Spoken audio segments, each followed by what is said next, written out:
Hi students, I'm Mohammad Altaf. I welcome you all in my course of Information Security. Today I'm going to deliver my second online lecture and the topic of this lecture is access control.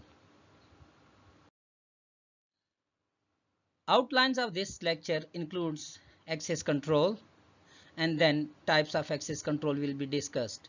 Elements of access control and terminologies of access control will be discussed later on.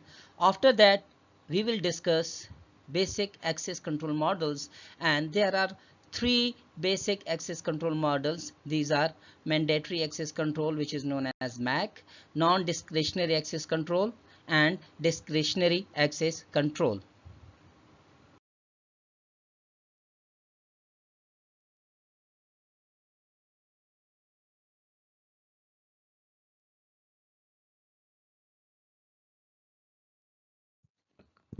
In this slide, we will discuss basic terminologies and the basic access control models. The terminologies used in access control includes subjects, objects, and operation.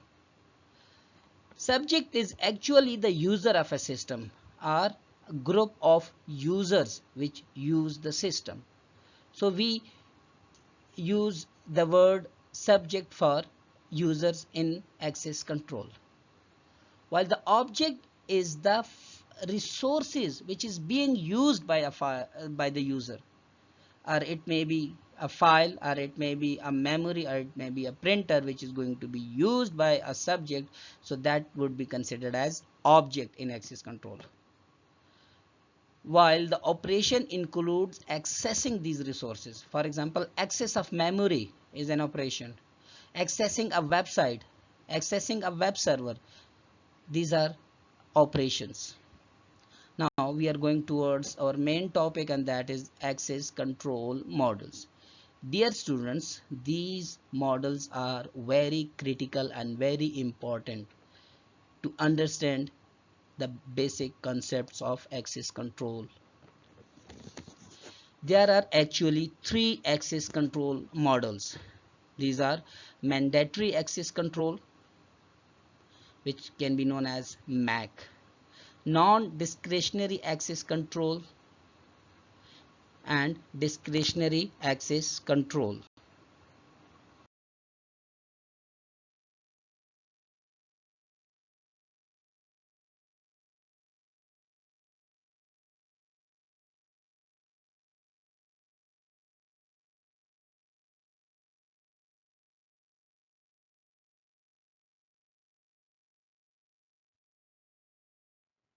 This slide will make mandatory access control clear to you all. As you can see in the slide, there are users on the left side of the diagram and resources at the right side of the diagram, and there is a right which is read in the middle of the diagram. Dear students, as you can see that we have a group of users and a group of resources, and the users and resources are divided into three levels. The first level is top secret, second one is secret, and the third level is classified. So the users which have the level of top secret can access the resources, have a rights of top secret, secret, and classified. Server 1 is a top secret, so top secret users can access server 1. Server 2 has the rights of secrets, so the top secret users may access server 2, and server 3 which has the rights of classified. Here I want to clear you that in mandatory access control, the higher level users can access all level of resources from top to bottom. As you can see that there are group of users which have the rights of secrets, so they can access server 2 and server 3 only, because server 2 has a label of secret and server 3 has a label of classified. So both of these servers are accessed by user which has a label secret, and the next user has a label classified. So it is categorized in a category of classified. So he or she can only access a server 3 because server 3 is labeled with the classified. He or she cannot access server 2 and server 1 because they are labeled with the top secret and secret. So this is the mechanism how we can implement mandatory access control in our environment. The next access control model is non-discretionary access control model.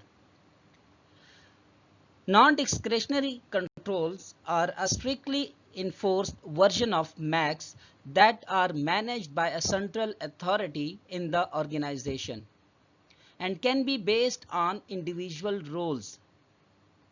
That's why it is sometimes known as role-based control model, or a specified set of tasks. That's why sometimes it is also called task-based control model.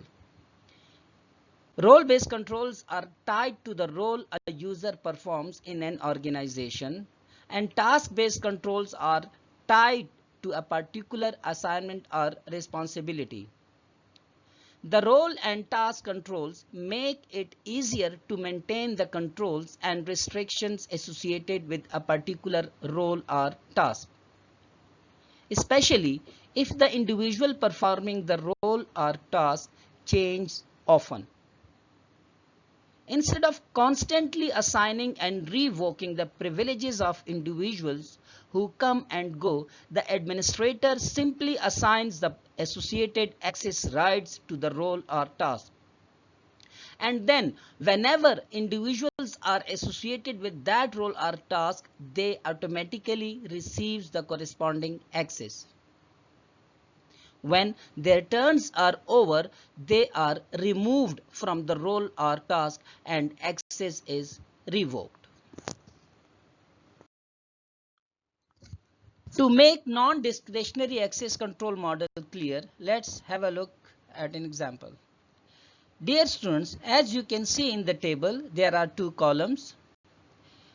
Column at the left of the slide shows employee access rights, and column at the right also shows employee access rights. In column to the left side of the table, we can see that we have employees and resources. Let's say there is an organization where these three employees are working. Ali is an accountant who has rights to the resource of financial database. Asad is an IT guy, so access to the external web server and email server is assigned to Asad.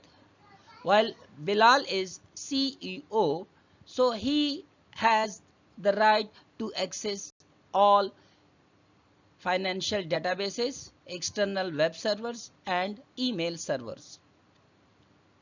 So as non-discretionary access controls are based on the roles of the employee, so with the passage of time, if an Ali is upgraded to the post of CEO, so there is no need to make a big change in the access right database.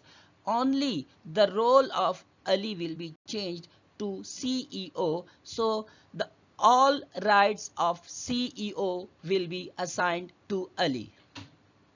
And instead of Ali, a new employee is hired whose name is Khalid. So a user Khalid will be created and the rights of accountant, which are financial databases, will be assigned to Khalid. So it means in non-discretionary access control, if the employee's role is changed, there is no need to make big changes in the access control. Just change the role of the employee all the rights will be assigned to the new role. Discretionary access control model is the next control model which will be discussed. Dear students, discretionary access controls are implemented at the direction or option of the data user. The ability to share resources in a peer-to-peer configuration allows user to control and possibly provide access to information or resources at their disposal. The user can allow general unrestricted access, or they can allow specific individuals or set of individuals to access these resources. For example, a user has a hard drive containing information to be shared with office co-workers. This user can elect to allow access to specific individuals by providing access by name in the share control function. This is an example of discretionary access control, and I'm sure it will be clear to you all. As you can see in the slide, user want to share its drive C. So the user selected shared C as a share name of his drive.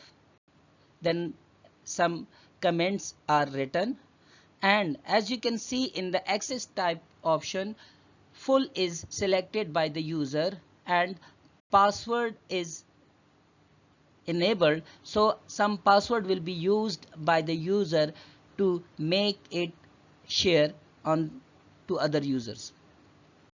On the right side of the slide, you can see that in the network sharing and security option, user selected the option show the file on the network. It means this file will be showed on the network to, and the next option which is selected by the user is allow network users to change my files. So what will be happen?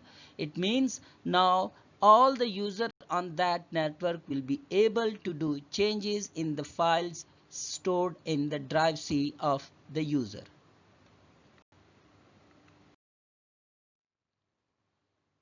This slide is going to summarize access control models. In mandatory access control model, end users cannot set control, and it is considered as an restriction in MAC. It is most restrictive model, therefore it is being used in most sensitive applications like military applications. Non-discretionary access control assigns permissions to particular roles and then users are assigned to roles. It is considered a more real-world approach which is mostly followed in most organizations.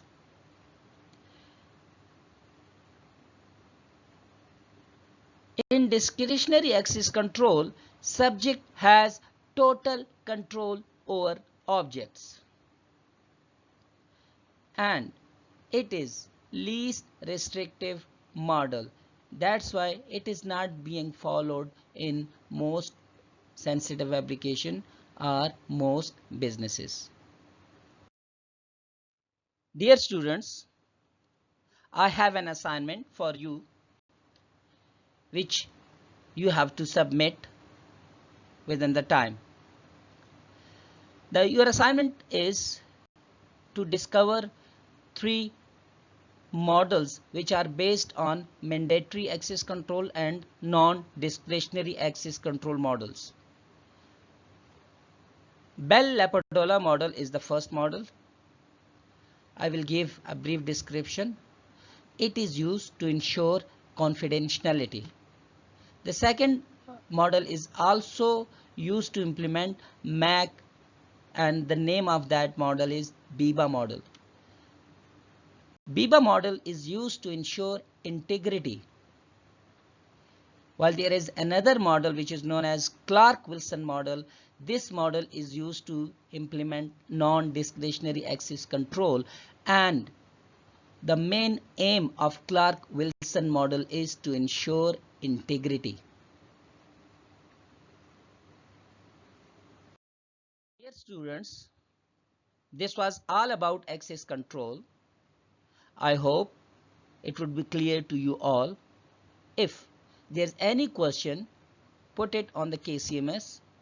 I will answer your question in time. Thank you. Have a nice day. Allah Hafiz.